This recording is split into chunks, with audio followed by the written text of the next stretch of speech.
Hi everyone, thanks for joining me. I wanted to talk today about Gene Wolfe's book, A Sorcerer's House. It's one of my favorites of Wolfe, even though it doesn't maybe rank among the very, top tier Wolfe with Book of the New Sun and Book of the Long Sun and so on. I have a strange relationship with this book. I live in London, and every spring the days start to get longer. In January, the day it gets dark, like 4 in the afternoon or something. I go for walks in the evening, and everything looks different at night in this cavernous darkness that descends on Great Britain. I quite like it, but I'm glad the whole year is not that way. And every springtime, the days start to get longer, starts to get warmer, things start to bud and sprout and green, and the end of the academic year is in sight. And every year around March or April, I get the urge to pick this book up again and read it again. Um, it's about a man who I'm not revealing very much if I say he's been in prison, basically homeless, really down on his luck, without resource. He's just wanders into a town, starts squatting in a house, gets the idea that he can go to the real estate agency and volunteer to, keep it up and whatnot if they let him live there. And then he finds to his surprise that the house has been legally signed over to him. He legally owns it. He has no idea how anyone would, know that he'd be there. The book is called A Sorcerer's House, so I'm not spoiling anything if I say that the main character, a man named Baxter Dunn, he's never quite sure how many rooms the house has, and sometimes he's able to get into a room that he can't find again, and at one point he's up on the second floor and he looks out the window and it's just nothing but unbroken forests, where when he went into the house there's a gentle lawn going down to the river. And everything gets better for the major character. He starts out, he's in very desperate straits. And one thing after another happens so that by the end of the novel, it's just amazing. Everything's getting better. Just like the year around March or April, as the days get longer and things start to bloom, and bud. There's a little bit of a male power fantasy in this book. The ways that things get better for the main character, beautiful women throwing themselves at him, and money and power, mastery over his world.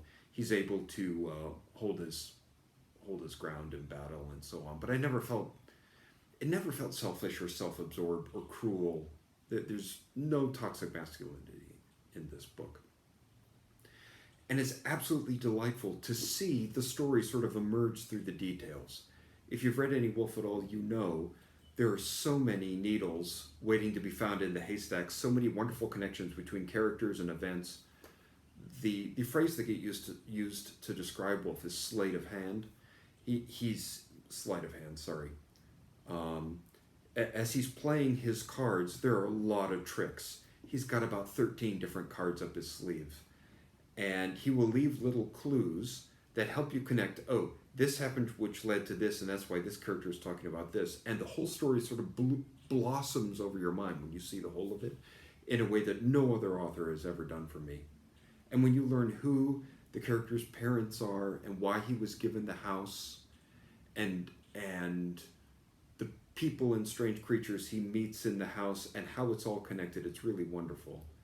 If you haven't read any Wolfe at all, my introduction to Wolfe was just picking the Book of the New Sun, his undisputed masterpiece. I just pulled it off the shelf one day in Edinburgh, one of the public libraries in Edinburgh in Scotland.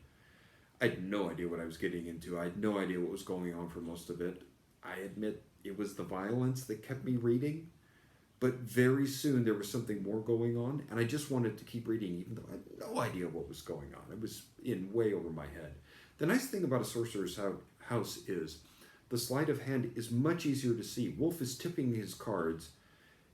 It doesn't take nearly as much internet research to figure out the relationships between the different characters and what's happened.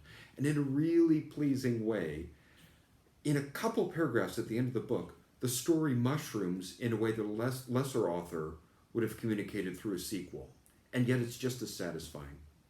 The expeditions into this magical other, sorcerer's world that he can get to through the sorcerer's house, they're very brief, but they're really satisfying. You get this sense of beauty and glamour and danger.